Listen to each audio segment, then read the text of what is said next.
안녕하십니까. 묵계 이상훈입니다. 877 연구소 방송 256회 방송을 시작하겠습니다. 오늘 방송에서는 태음인 모금 체질과 성격 특징이 매우 유사한 태양인 금양 체질을 상담한 사례를 소개하고자 합니다. 아시다시피 두 체질은 정반대 성격 특징을 지니고 있습니다. 태음인 같은 태양인이라니요, 상식적으로는 말이 되지 않습니다. 그런데 상식에서 벗어나는 황당하기까지 한 그런 사례가 실제로 있을 수 있습니다.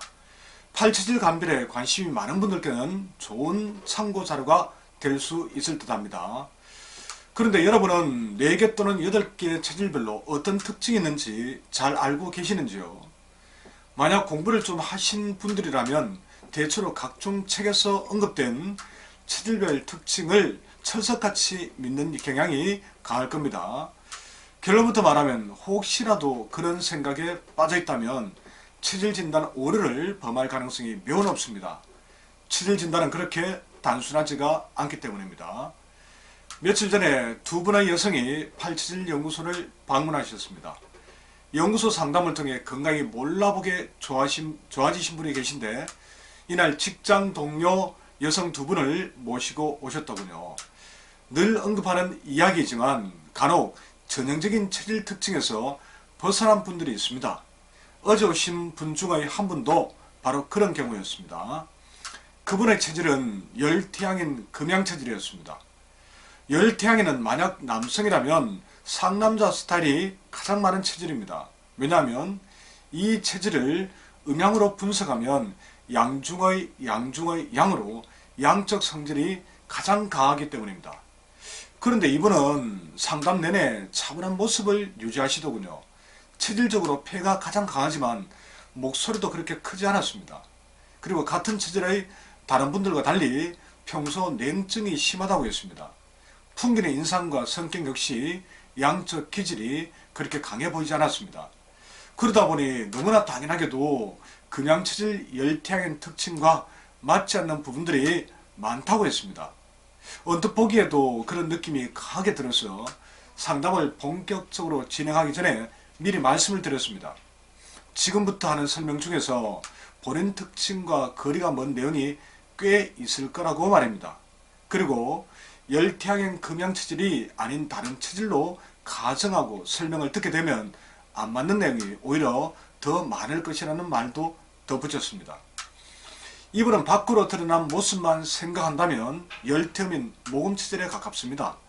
아마 어떤 한의원을 가든 이 체질로 진단받을 가능성이 매우 큽니다. 왜냐하면 전문가들조차 외적으로 드러난 모습이나 성격 등으로 판단하는 경우가 많기 때문입니다. 그래서 연구소를 소개해서 모시고 온 분도 이분을 태음인으로 알고 있었다고 했습니다. 자, 그로부터 며칠 뒤에 멀리 전남 구례에서 가족과 함께 오신 또 다른 여성이 있습니다. 이분도 역시 열태양인 금양체질입니다. 체격이 있으시고 표정과 눈빛은 발산적이지 않고 목소리도 그렇게 크지 않으며 분위기 역시 묵직했습니다. 이런 분들은 어딜 가나 모금체질 태음인 진단을 받을 겁니다. 하지만 실제로는 정반대에 가까운 금양체질 태양인이었습니다. 이분께 물어보니 사주일간이 경금이라고 했습니다. 경금은 바위나 가공되지 않는 광물질의 성격을 지니고 있습니다. 그래서 이런 사주일간을 지니고 있으면 일반적인 태양인처럼 가볍게 행동하지 않고 묵직한 분위기를 발산하게 됩니다. 이분 모습이 꼭 그랬습니다. 자, 이처럼 전형적인 체질 특징에서 벗어난 분들이 대략 10분 중에 2분 정도는 됩니다. 한 명 정도는 조금 벗어나는 그런 경우지만 나머지 한 명은 싱크로율이 많이 떨어져서 일반적인 체질 특징을 말하면 쉽게 받아들이지 못하는 경우가 대부분입니다. 그래서 제가 늘 하는 말이 있죠. 인간은 로봇처럼 복제품이 아니다. 그래서 당연히 개인차가 있다. 비록 장미가 빨강은 아니라도 노랑도 역시 장미지 않느냐 등이 그것입니다. 그럼 왜 이렇게 골치 아프게 노란 장미가 되어 엉뚱한 꽃으로 착각을 하게 만드는 걸까요? 가장 큰 이유는 사주 때문입니다. 사실 팔체질 하나만으로 성격, 병증, 체형 등을 모두 규정할 수 있다고 생각하는 것 자체가 대단한 오만이자 엄청난 착각입니다. 마침 상담 시간에 여유가 있어 오래 이야기하다가 보니 사주의 이 첫 번째 사례분의 사주입니다. 수의 오행이 많다고 하더군요. 이 첫 번째 사례의 주인공은 사주에 수기운이 아주 강했다는 거죠. 수는 수렴적이고 차가운 음의 성질로 계절로 따지면 겨울입니다. 그러니 수련과 하강의 기운이 작용하여 당연히 금양치질 태양인의 발산적이고 적극적인 성격이 크게 완화됩니다. 또한 목소리도 치솟지 않고 차분해지겠죠. 차가운 수기의 영향을 받아 몸의 열기마저 식게 된다면 가장 양적인 체질답지 않게 냉증으로 고생할 수 있습니다. 수천 명을 상담하다가 보니 그런 분들을 수도 없이 경험한 바 있습니다. 자, 전체적으로 사주에 수가 많다는데 만약 일간과 본인을 뜻하는 일간과 태어난 계절까지 수라면 그런 경향은 더욱 짙어집니다. 이외 일간의 극을 당하는 형태 역시 성격 형성에 크게 영향을 끼칩니다. 반대로 태양은 금체질인데 사주의 양적 기운이 강하다면 발산적 성격은 일반적인 체질 특징보다 더욱 강해지고 몸의 열기 또한 더 뜨거워집니다.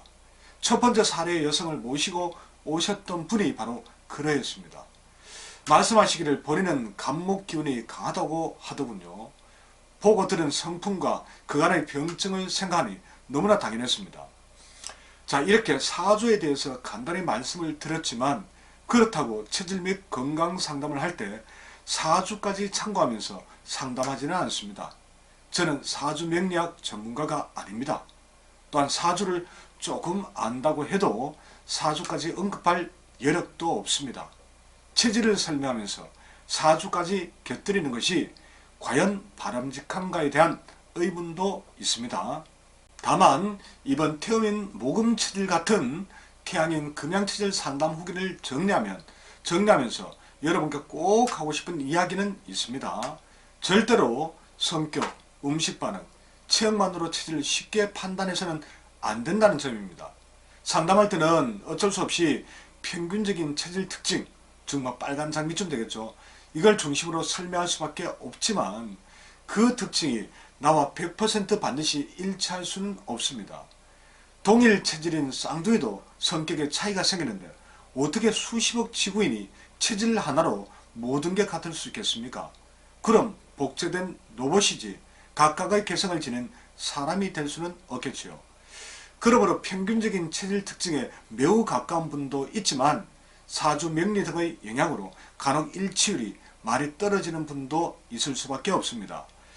자, 그렇다고 팔체질이 전혀 필요 없다는 뜻은 아닙니다. 왜냐하면 팔체질만큼 개인의 수많은 특성을 정밀하게 찾아낼 방법이 현재로는 없기 때문입니다.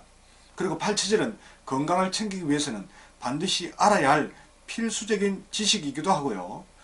그리고 아무리 노란색을 하고 있어도 자세히 들여다보면 장미일 수밖에 없습니다.